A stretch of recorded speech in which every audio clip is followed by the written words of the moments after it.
Tauhan mo ito. Ano pangalan ng pulis na yun? Police Master Sergeant Ang hina naman na pulis ito. Sana kung ginamit niya pagka-pulis niya tapos hindi na ito nangyari. Nicolas Respicio Jr. I am Head Agent Orden Hernandez. I'm the Acting Regional Director of NBI Region 2. The case of the killing of Vice Mayor Alameda is handled by Region 2. And Region 2 is composed of Bayambong District Office, Isabela District Office, Lalo District Office, and the Regional Office. So, sir, the presentation of the PNP more or less as to the details, yun po yung observation namin. But as regards to the inspection conducted, it was done by our Bayambong office because the location where the crime happened is within the jurisdiction of Bayambong District Office. Notable observation of our Bayambong District Office is they were able to interview one resident where the incident happened, and this is a police officer. They went to the area and located this police officer, and they had a conference days after. In the conference, case conference, the police officer revealed yung pixelized. He observed in the morning that there was a checkpoint fronting the school. So as a police officer, ordinaryo po yung dating sa kanya. So he went on with the morning routine and he ate his breakfast. Hindi mo tinanong na ordinaryo sa'yo yun na pulis ka dyan, nakita mo, hindi mo mga kasamahan ito, tapos ordinaryo lang sa'yo yan. Di po, Walang patrol car. Ang sasakyan pa, Mitsubishi. sir, yun po yung observation niya. Ay nako, you let this, tauhan mo ito. Ano pangalan ng pulis na yun? Police Master Sergeant Ang hina naman na pulis ito. Sana kung ginamit niya pagka-pulis niya tapos hindi na ito nangyari. Nicolas Respicio Jr. Nicolas Respicio Jr., you invite him. Kumsek, next hearing, invite that policeman, Nicolas Respicio. Ay, nako, pulis ka. Nag-checkpoint ng pulis doon sa sasakyan, hindi marked vehicle, hindi organic vehicle, hindi ka magdududa. Napakahina na pulis yun. Mr. Chair, baka NPA na yun. Check Yeah. po ito. Kaya, oo. Diba? Dapat, agad-agad, tama nga si Agent Hernandez kay Mr. Chair, tatanungin niya. O kung hindi man, kung alanganin siya, tumawag siya sa headquarters nila or sa presinto nila, sabihin, o, pakicheck nga ito, mate, Bok, check nyo nga ito, plate number naman ito, nag-checkpoint dito. And then, babalik, nako, fake yung plate number niyan, Bok, o mate, o di, tapos ang problema. You want to say something, General Rambawa? Go ahead. Sir, Your Honor, sir, good morning. I am Police Brigadier General Percival Rumbawa, retired, the former Regional Director of PRO2. I was the incumbent RD when the incident happened. That was exactly 2 months after my assumption as the Regional Director. Actually, the PNP personnel that we are discussing about, Your Honor, has been relieved. I directed his relief from the Nueva Vizcaya Provincial Police Office, and I directed the filing of administrative case against him for failure to report the incident that he witnessed. Apparently, it was being the one discussed by our good and bad director that he gave a statement on that he has hidden, or he did not reveal fully what he witnessed. So initially, I directed his relief, and he was assigned to the regional personnel and accounting unit, sir, in PRO2. Anong kaso pinail mo sa kanya? Negligence, gross negligence, Your Honor. Gross negligence. Yes, sir. And that is tantamount to separation from the service. Yes, Ano ba yan? Yung grave Grave. offense ba yan? Gross negligence, grave offense yan. Yes, sir. Yes. So, pwede siya matanggal serbisyo. Yes, sir. And then I had this guy investigated and to retract to obtain information pertaining to the actual incident that happened because reportedly he was just residing 50 meters away from the place of the incident, and he did not report the matter to his provincial director. Wala That's the talaga. reason I relieved him, sir. Yung police na yun is either walang bayag o walang pakialam. Yes, sir. Yun lang. At walang kwenta. Walang bayag, walang pakialam, walang kwenta sa police. So, Arde, you bring that guy here, ha? Yung police na yan. Next hearing. Yes, Your Honor. Thank you. Continue, NBI, please. Sir, incidentally, we would like to inform the honorable body that as required, we submitted copies of our progress report to the honorable committee. Yes, we have it. We have it. Yes, sir. And So, you want to add more? yes, sir. Okay, please continue. Another thing, sir, is we were also able to interview one of the owners of the establishment, and may nahagip po sila na the morning of the incident, may nahagip silang one red Toyota Conquest na nasa likod ng vehicle of the victim.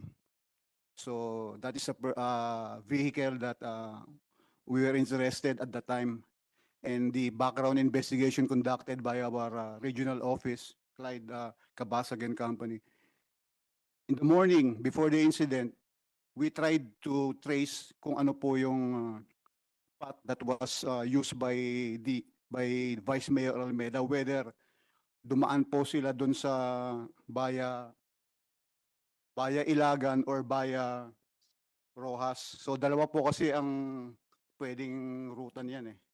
Baya Ilagan or Baya Rojas. So in coordination with the local government, the team was able to look at the video, and meron din pong nahagip na red Toyota Conquest.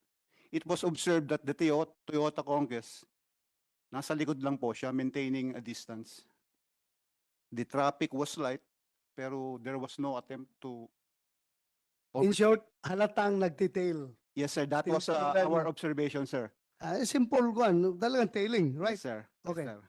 Sir, So- Agent Ernaiz, nakuha niyo po yung plate number nung Sir, hindi po maganda yung quality ng CCTV. At that time, hindi pa po makita. So, dalawa na po yun, yung sasakyan na red na Toyota Conquest. Yung sasakyan,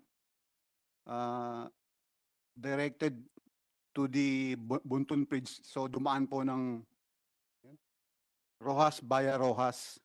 So, yun po yung ano. Along the way, the team of Isabela NBI, tinignan po yung mga CCTV ng mga municipalities, pero unfortunately, wala po. Marami pong hindi gumagana to confirm kung sumunod yung red Toyota Conquest. So, we were not able to establish that angulo na sumunod yung Toyota Conquest. Pero doon nga po, again, I go back to my earlier statement that one of the establishment, doon sa CCTV, may nahagip na Toyota Conquest red. Doon sa Toyota Conquest na yun, hindi rin po ma-visualize masyado yung plate number. Kasi in the first place, it was moving. Saka hindi rin po maganda yung quality nung... So yun po yung unang... don't we have the technology sa NBI or maybe send it abroad na baka yung mga malabo o hindi masyado Sir, kita na mga I plate believe we have- enhance? Sir, I believe we have the technology, but the thing is, if the CCTV capturing the image is of low quality, sir, there's no way for the advanced Technology. quality of our CCTV exception, even the PNP to zero in on the numbers, sir. So it depends on the quality of the equipment capturing the image. So yun po. So again, this Toyota Conquest, later on, we were able to establish the owner of this Toyota Conquest. Yun naman pala eh. Tinatanong ko pa yung technology, yung pala, Pero- establish mo na pala. Pero Yun naman pala. ipinipremise ko lang po ng ano eh, Pinapakita mo lang kung gaano kagaling mag-imbestiga ang NBI. Okay. pinipremise Which is good. Okay. pinipremise. So ano nangyari doon sa Red Conquest? So later on, we were conducting the background investigation on this person, the owner of Conquest, pero hindi po namin pinapatawag. Then, meron po kami nagkaroon ng isang missing person case concerning an individual. Natrace po namin yung missing person was the one driving the red Conquest because this time we called on the owner of the Toyota Conquest and he confirmed that that morning hiniram po ito ng isang tao and he was the one using. So probably he was the one tailing yung sasakyan po ni Vice Mayor Alameda. Pero after that, nawala po ito. Missing person. It is a case now of missing person. So we conducted investigation and may mga links pero we cannot say for certain if sa ngayon we can build up a case on the link nito sa owner. Pero did you ask the owner of the Red Toyota Conquest bakit niya pinahiram? Sir, ang sasakyan? partner, business partner. Meron po silang mga contracts sa government. Contractor Yes, to. sir. So yun po yung Saan sila nakakontrata? Anong mga project nila? Anong particular government agency? LGU operator. LGU pa rin. Yes, sir. Okay. So na-establish nyo ba yung missing na contractor? May mga kontrata sa office ni Mayor? Sir, yun po yung ongoing po yung inaano namin kasi after that we were informed that the case was filed against Abordo. So somehow I have to be candid na medyo bumagal po ng konti because Ito po bumagal. kasi nga may na-file na pong kaso doon sa against the owner of the vehicle, the white vehicle. Yung ano, hindi naman po actually we abandoned but nagtuloy po rin po kami pero Yeah, pero kasi what we're trying to establish here, yung connection ba? So sabi niyo po, contractor itong dalawa. Ito may kaso na plus yung missing. So ang gusto po namin malaman dito ngayon, itong committee is kung yung mga kontrata ba na hinahawakan itong dalawang contractor, meron ba silang kontrata na galing sa mayor? Sir, I'll Tanungin natin, Mayor, kilala mo itong missing person na ito? Mga contractor na ito sa munisipyo? Contractor mo ito sa local government? Sino po yung anong pangalan po? Sino yung missing? Romel Mendoza Josenia. It was Romel mentioned by Mendoza Josinia, person of interest. Opo, sir. kilala mo? Opo, sir. Kilala mo? Pero hindi naman po contractor yun po, sir. Ano siya? Kuwan lang, businessman po, sir. Businessman. Opo, sir. Yung partner niya na may-ari ng pickup na hiniraman, anong pangalan nun? May-ari nun is Abilino Ponce Zambrana Jr., Hindi ko po Oh. kilala sa personal yun, sir. owner of APS Construction Company from Florising, Gonzaga, Cagayan. Hindi ko po kilala sa personal po, sir. Hindi mo kilala sa personal? Hindi po, sir. Nagkukontrata sa munisipyo, hindi mo kilala. Yung Romel Hosen niya po, parang ginamit lang niya yung kuwan po. Yung lisensya po. Ginamit niya lisensya para makapagkontrata siya sa city, sa munisipyo. Opo. Anong mga project So nakuha niya? contractor kasabi mo hindi. Hindi po, bale yung kuwan, humihiram lang po ng kuwan. Ng Whether lisensya. humiram mo hindi, at least nangungontrata, contractor pa rin yun. Hindi. May project Contractor. siya. May project siyang ginagawa sa Nung kuwan, munisipyo. nung first term ko po, Oh, meron. So, 2019 or 2020. ng kontrata sa munisipyo mo gamit ang lisensya ni APS Construction Company. So, yon ang gamit niya. Opo, sir. Kasi partner sila eh. Kaya contractor pa rin yun. Kasi nung kontrata eh. Although gumamit siya ng lisensya lang nung kanyang partner, at ng kontrata, considered pa rin as contractor. Kasi agad-agad, sinabi mo hindi contractor, businessman lang. Parang pinagtapa mo na agad, sir. Hindi naman po, sir. So, Hindi po, sir. hindi mo, wala akong kontrata sa munisipyo. Pwede yung kalkalin ng NBI, you're under oath ata. Kasama under oath si Mayor, ano? You're under oath. Yes, yes. Okay. kasama siya. So, dinideny mo na wala ni isang kontrata involved